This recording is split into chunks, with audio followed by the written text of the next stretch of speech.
My wife Patricia and I were shopping at Northgate Mall for our son Ryan's 21st birthday gift. I was heading to get the car while she stepped aside to take a phone call from the hospital.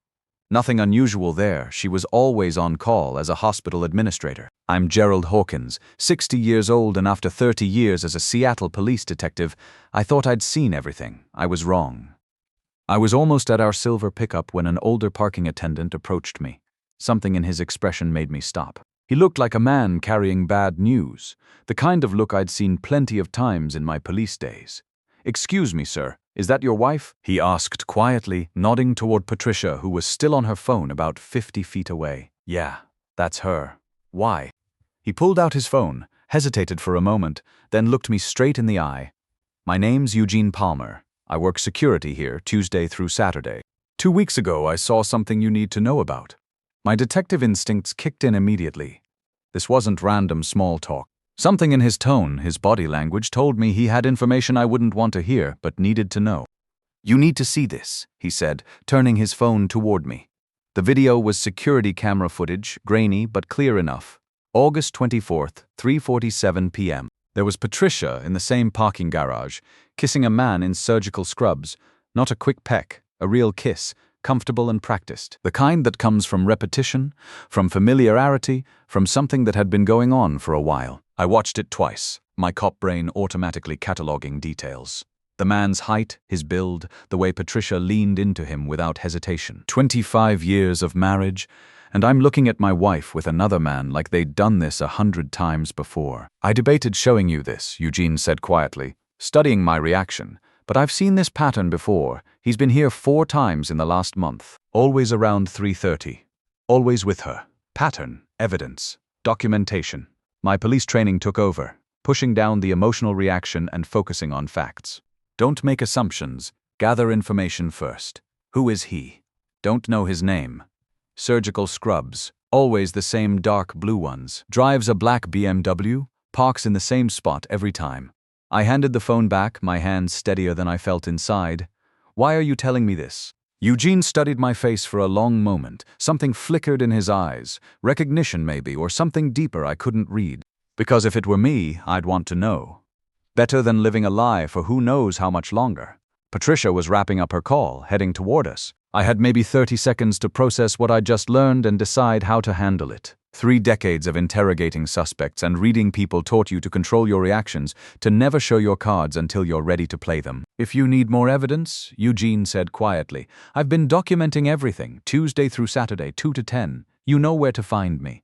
By the time Patricia reached the truck, I had my expression locked down, neutral, tired from a long day of shopping, nothing more. Just another husband helping his wife with her career emergencies. "Crisis handled," she said brightly, sliding into the passenger seat with that satisfied look she got when she'd solved a hospital problem. Dr. Foster was panicking over nothing again. You know how he gets. "Dr. Foster." The name hit me like a physical blow to the chest. "Dr. Nicholas Foster?" I asked casually, starting the engine and checking my rearview mirror, an old habit that helped me think. "Yeah, you know how he gets with complicated cases. Always needs reassurance from the administration." I knew exactly who Dr. Foster was now, the man in the dark blue scrubs. The man my wife had been kissing in a parking garage 2 weeks ago. He called often on weekends. I asked, keeping my voice conversational while I backed out of the parking space. "More than he should," Patricia said, already pulling out her phone to check messages. "But you know cardiac surgery, life and death decisions.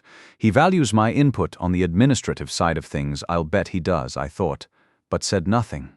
Patricia talked the entire drive home about hospital budgets and board meetings and staffing issues. I made the appropriate sounds, nodded at the right moments, even smiled when she touched my arm to emphasize a point. But inside, everything had shifted. The man who would have confronted her right there in the parking garage, who would have demanded explanations and made a scene, that man had died somewhere between Eugene's video and the driver's seat. The one sitting here now was different. Someone who understood that emotional reactions destroy cases. Someone who knew that real justice required patience, planning, and methodical evidence gathering. That night, I lay in bed staring at the ceiling while Patricia slept beside me, scrolling through her phone one last time before placing it face down on the nightstand. When I was working cases, I'd learned that people reveal themselves in the smallest details, in the things they think nobody notices. Tonight, I started noticing everything differently. At 2:15 a.m., her phone buzzed softly. She reached for it instinctively, even in her sleep. In the dim light from the hallway, I saw her face change, that soft, unconscious smile I used to think was meant for me in her dreams. The next morning, Patricia left early for a budget meeting that would run all day. I waited until her car disappeared down our street, then called my sister Dorothy. She'd been a divorce attorney for 25 years and had seen every variation of marital betrayal the human imagination could produce. "I need help," I said when she answered. "Legal help." "What's happened?" "I can't discuss it over the phone." "Can I come to your office? How soon can you be here?" 30 minutes. Dorothy's office overlooked Elliott Bay, all glass and expensive furniture that spoke of successful cases and substantial settlements. She listened without interruption while I laid out everything: Eugene's video, the timeline, my growing suspicions about Dr. Foster, and what exactly was happening during Patricia's increasingly frequent emergencies at the hospital. When I finished, Dorothy leaned back in her leather chair and studied me with the same analytical expression I'd seen her use in courtrooms. "You need a private investigator," she said finally. "Someone who can confirm what you suspect and build a proper case if this goes where I think it's going. I want to handle this quietly. No confrontation until I have everything documented." She nodded approvingly. "Smart approach. Emotional reactions lose cases and destroy leverage. We need evidence that will hold up under scrutiny." That afternoon, Dorothy arranged a meeting with Lewis Palmer, a private investigator she'd worked with on dozens of cases. His office was in a converted warehouse in Sodo, the kind of place that looked unremarkable from the outside but housed serious professionals who preferred discretion over flashy signage. Lewis was younger than I'd expected, maybe mid-30s, with the focused demeanor of someone who'd seen enough human weakness to stay objective about it. What I didn't expect was his reaction when Dorothy mentioned Eugene Palmer. "Eugene's my father," Lewis said, looking directly at me. "He called this morning. Said you might be coming by." The pieces clicked. Eugene hadn't just been a random security guard doing a good deed. This was family business in more ways than I understood yet. "My father's good at spotting problems," Lewis continued. "I'm good at documenting them and building cases that hold up in court. What exactly do you want me to find?" "Everything," I said. "Who Dr. Foster really is, how long this has been going on, where they meet, what else might be happening that I don't know about." Lewis pulled out a legal pad and started taking notes. "Timeline, I need answers fast. A week, maybe 2 at most. That's aggressive, but doable if they're not being particularly careful. Most people having affairs aren't." Within 3 days, Lewis had confirmed my worst fears, and then some. Dr. Nicholas Foster, 46, cardiac surgeon at Seattle Grace Hospital. Divorced 2 years ago, currently living in a downtown condo that cost more than most people's houses. And according to the preliminary financial background check, he was involved in some business dealings that raised serious questions. "There's a pattern here," Lewis said, when we met at a coffee shop near Pike Place Market. "This isn't his first time mixing business with pleasure, if you know what I mean." He slid a folder across the table. Inside were photographs, financial records, and what looked like newspaper clippings from other cities. Portland, 3 years ago; San Francisco, 2 years before that; Denver, 4 years back. Lewis pointed to each set of documents. Same type of victim every time: hospital administrators, married women in their 40s with access to institutional funds and personal assets. My stomach dropped. What kind of business dealings? Medical equipment supply companies that exist mostly on paper. Inflated contracts, questionable vendor relationships, money moving through shell corporations. He paused, and in each city, after about 8 months to a year, Dr. Foster relocated to a new position somewhere else. I opened the folder and found myself looking at 3 different women, all around Patricia's age, all with that same professional confidence my wife carried. What happened to them? Portland victim lost her job and most of her savings. San Francisco victim went through a messy divorce and bankruptcy. Denver victim. Lewis checked his notes, still fighting legal battles 3 years later. The coffee shop suddenly felt too warm. How much money are we talking about? Varies by victim, but the pattern is always the same. Small transfers over time, usually from joint accounts, into companies that look legitimate but aren't. Based on what I've seen so far from your wife's financial activity. He hesitated. Just tell me $180,000 over the past 6 months. All going to something called Summit Healthcare Partners. I set my coffee down carefully, fighting the urge to put my fist through the table. Our retirement money. 25 years of careful saving gone. There's more, Lewis said gently. This morning I followed your wife to a meeting with Foster. Downtown hotel, 2 hours. This isn't just an affair, Gerald. It's a systematic con job. That evening, I sat in my truck outside Seattle Grace Hospital watching Dr. Foster leave for the day. Expensive suit, confident stride, the bearing of a man who was used to getting whatever he wanted. As he climbed into his black BMW, I found myself studying his face, trying to understand how someone could build a career destroying families. My phone rang. Eugene Palmer. Lewis told me about the financial angle. He said without preamble, "There's something else you need to know. Something about why I decided to show you that video in the first place." "What do you mean? Can you meet me somewhere private?" "This isn't something I can explain over the phone." We met at a tavern in Ballard, the kind of neighborhood place where nobody paid attention to other people's conversations. Eugene was already there when I arrived, nursing a beer and looking like a man preparing to reveal a secret he'd carried for decades. "Your father," he said once I'd sat down, "Arthur Hawkins. Did he ever mention Sacramento, a business conference in 1964? My father had been dead for 15 years, but I remembered his stories about traveling for the insurance company where he'd worked. He traveled a lot for business back then." "Why?" Eugene took a long pull from his beer. "Because that's where he met my mother. She was working as a translator at a conference he attended." The words hit me like a physical blow. I stared at Eugene's face, suddenly seeing features I should have recognized, the same gray eyes, the same stubborn jawline that stared back at me from the mirror every morning. "You're my brother, half-brother," he corrected quietly. "He left Sacramento before I was born. Never came back, never acknowledged me, never sent a dime to help raise me." I sat back in my chair, trying to process this alongside everything else that had exploded in my life over the past week. "How long have you known about you?" 3 years. I hired Lewis to track down Arthur Hawkins after my mother died, just to get some answers about who my father really was.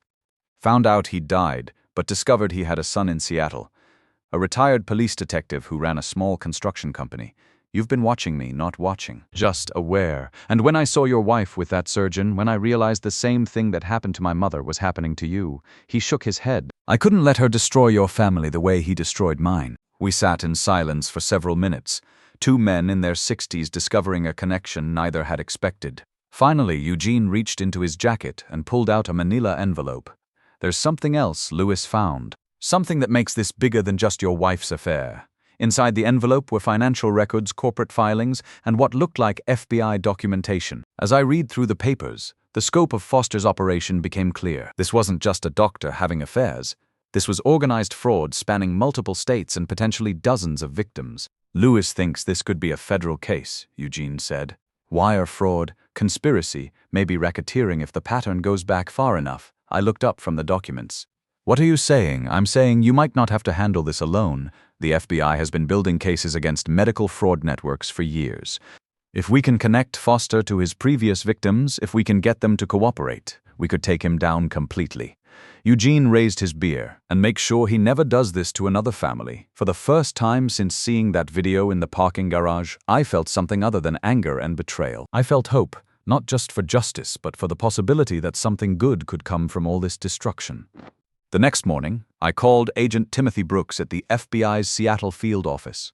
Dorothy had made the introduction through her contacts in federal law enforcement, and Brooks had agreed to meet based on the preliminary information Lewis had gathered. The FBI building downtown was exactly what you'd expect. Concrete, glass, and security that made you feel like you were entering a fortress. Brooks met me in a conference room that could have been in any government building anywhere, bland and functional. "We've been tracking medical fraud networks for the past 5 years, Brooks said after I'd laid out everything we knew about Foster. "Your doctor, Foster has been on our radar, but we haven't had enough to move forward with charges." "What do you need?" "Evidence of interstate wire fraud, which you've got with the multi-state pattern. Victim cooperation, which is always the challenge, and ideally someone on the inside who can get Foster on record admitting to the scheme." I knew where this was heading. You want Patricia to wear a wire. It's the fastest way to build an airtight case. But she'd have to cooperate voluntarily. We can't force her. Brooks pulled out a thick file folder. "What I'm about to show you stays in this room until we decide how to proceed." Understood. Inside the folder were photographs and case files on 6 different women across 4 states. All hospital administrators or financial officers. All middle-aged, married, with access to institutional or personal funds. all devastated by their involvement with Nicholas Foster or men using similar methods. This is bigger than just Foster, Brooks explained. We think there's a network of men using the same playbook, target women in healthcare administration, establish romantic relationships, create fake medical supply companies, drain accounts, then move to the next city. One photograph caught my attention. A woman who looked strikingly similar to Patricia, sitting in what appeared to be a deposition room, her face drawn and exhausted. Dr. Helen Morrison, Brooks said, noticing my focus. San Francisco 2 years ago, lost $400,000 and her career. She's been helping us track Foster's movements ever since. Would she be willing to testify? She's been waiting for the chance. The problem is proving Foster knew the other operators in the network. We need someone who can get him talking about his methods, his previous successes. That afternoon, I drove to Patricia's office at the hospital. I'd never visited her at work before. In 25 years of marriage, I'd always respected the boundary between her professional life and our home life. Now I understood why she'd been so protective of that space. The hospital administrator's office was on the 4th floor, all glass walls and expensive furniture that spoke of someone with real authority. Patricia looked surprised to see me, but pleased. "This is unexpected," she said, closing the door behind me. "Is everything okay? I need to ask you about Dr. Foster." Her expression shifted, just slightly, but I caught it. 25 years of marriage and 30 years of reading suspects had taught me to notice when someone's defensive walls went up. "What about him? How well do you know him outside of work?" I mean, Patricia moved behind her desk, putting furniture between us. Another defensive gesture. "We work together frequently. Complex cases require coordination between surgery and administration." "That's not what I'm asking." She sat down, her hands fidgeting with a pen. "Gerald, what's this really about?" I pulled out my phone and showed her the security video Eugene had shared. Patricia went completely white, staring at the screen like she was watching her life end. "How long?" I asked quietly. She couldn't speak for several seconds. When she finally found her voice, it came out as a whisper. 6 months, and the money. "Summit Healthcare Partners?" Her head snapped up. "How do you know about that?" "Because I'm a trained investigator, and you're not as careful as you think you are." I sat down across from her desk. "Patricia, you're in serious trouble. Federal trouble." Over the next hour, I laid out everything we'd discovered. Foster's pattern across multiple states, the fake medical supply companies, the previous victims who'd lost everything. Patricia's face grew more devastated with each revelation. "He told me I was special," she said finally, her voice breaking, "that what we had was real, that the business ventures were legitimate opportunities, and you believed him. I wanted to believe him." She looked up at me with tears in her eyes. "Do you know what it's like to feel invisible in your own marriage? To feel like you're just going through the motions of a life that stopped meaning anything years ago?" Her words stung because there was truth in them. We had grown apart, become comfortable strangers sharing a house and a routine. But that didn't justify what she'd done. None of that excuses theft. I never meant for it to be theft. Nicholas said we were investing in legitimate medical equipment suppliers, that the returns would benefit everyone. $180,000, Patricia, our entire retirement savings. She buried her face in her hands. I know what I've done." I leaned forward. "There might be a way to fix this, but you'd have to cooperate with the FBI." Her head shot up. "FBI?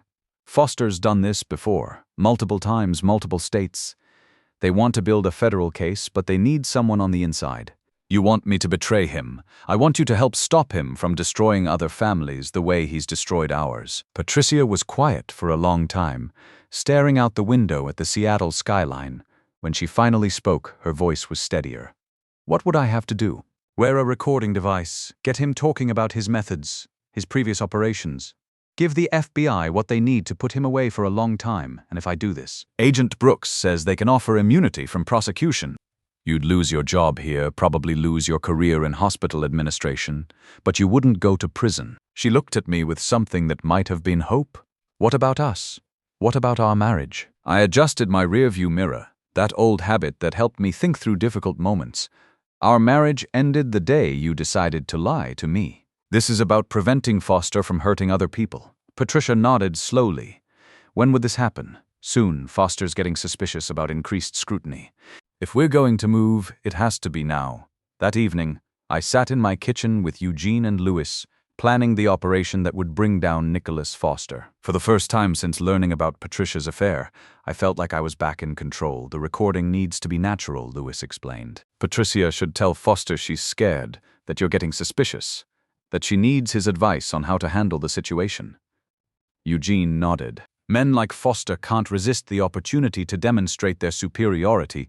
He'll want to show her how clever he's been. And that's when he'll incriminate himself, I said. That's the plan. The wire operation took place 3 days later at the Fairmont Olympic Hotel downtown. Patricia had arranged to meet Foster, telling him she was panicking about my growing suspicions and needed his guidance. Agent Brooks and his team monitored everything from a room 2 floors below. I waited in the FBI surveillance van outside, listening to every word through headphones. Eugene sat beside me, both of us tense as we heard Patricia's voice, shaky but determined. Gerald knows something, she told Foster once he arrived at the hotel room. He's been asking questions about you, about Summit Healthcare Partners. Foster's voice came through clear and confident. What kind of questions? He knows about the money transfers. He's hired someone to investigate. There was a pause, then Foster laughed. Patricia, your husband is a retired cop turned construction worker. He doesn't have the resources or connections to threaten us. Us? You don't think you're my first, do you? Foster's arrogance was exactly what Agent Brooks had predicted. Portland, San Francisco, Denver. I've been doing this for 8 years. The key is knowing when to cut ties and move on. Eugene gripped my shoulder as we listened to Foster detail his entire operation. How he researched targets, established emotional connections, created legitimate-looking shell companies to drain their assets. The beauty of it, Foster continued, is that these women are too embarrassed to prosecute. They've destroyed their marriages, compromised their careers. They just wanted to go away. What about the other women? What happened to them? Dr. Morrison in San Francisco lost everything. Career, marriage, savings. Rebecca Turner in Denver is still fighting lawsuits. They're cautionary tales, Patricia. This is why we need to be smarter. Agent Brooks's voice crackled through the radio. We've got enough. Moving in now. Within minutes, Foster was in handcuffs, led through the hotel lobby in full view of guests and staff. The look of shock and betrayal on his face when he realized Patricia had cooperated was something I'll never forget.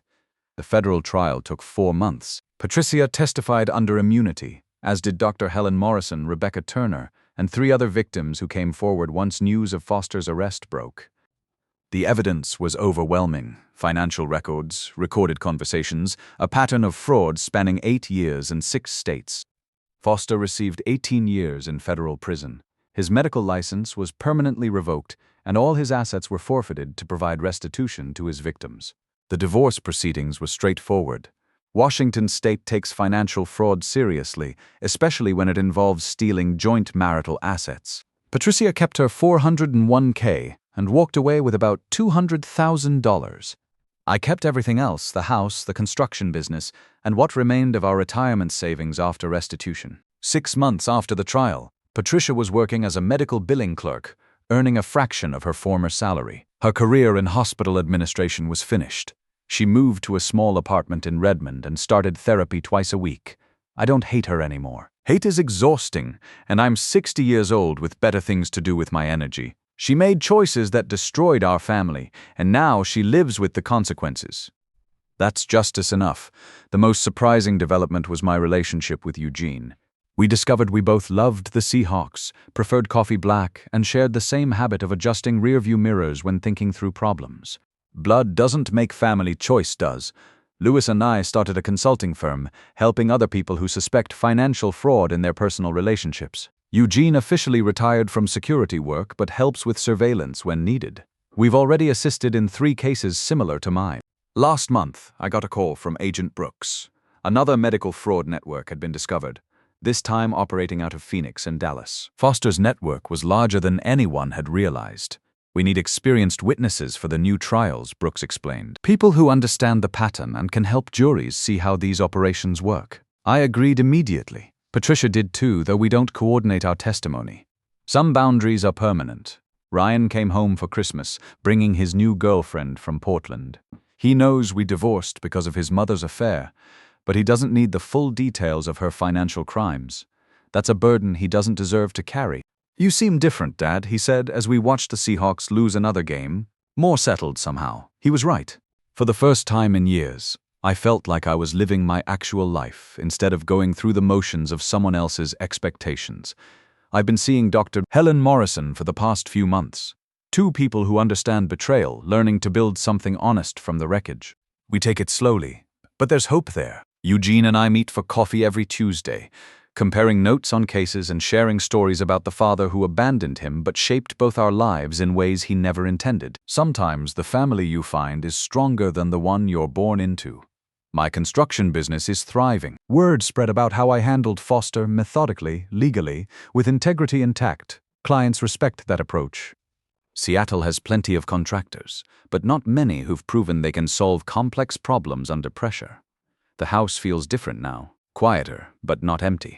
It's mine in a way it never was before, filled with choices I made rather than compromises I accepted. If you're listening to this story and recognizing patterns in your own life, don't ignore the warning signs. Trust is earned, not assumed. Documentation beats confrontation every time, and if something feels wrong in your marriage or your finances, investigate before you react. The truth has a way of surfacing eventually. Better to discover it on your terms than have it discovered for you. Most importantly, remember that justice and revenge aren't the same thing. Justice builds something better from the wreckage. Revenge just creates more wreckage. At 60, I understand something I didn't know at 30. Real strength isn't about what you can destroy. It's about what you choose to protect, what you choose to build, and who you choose to stand beside when everything falls apart. My name is Gerald Hawkins, and this is how I learned that sometimes the worst betrayal leads to the best discovery, finding out who you really are when everything you thought you knew gets stripped away.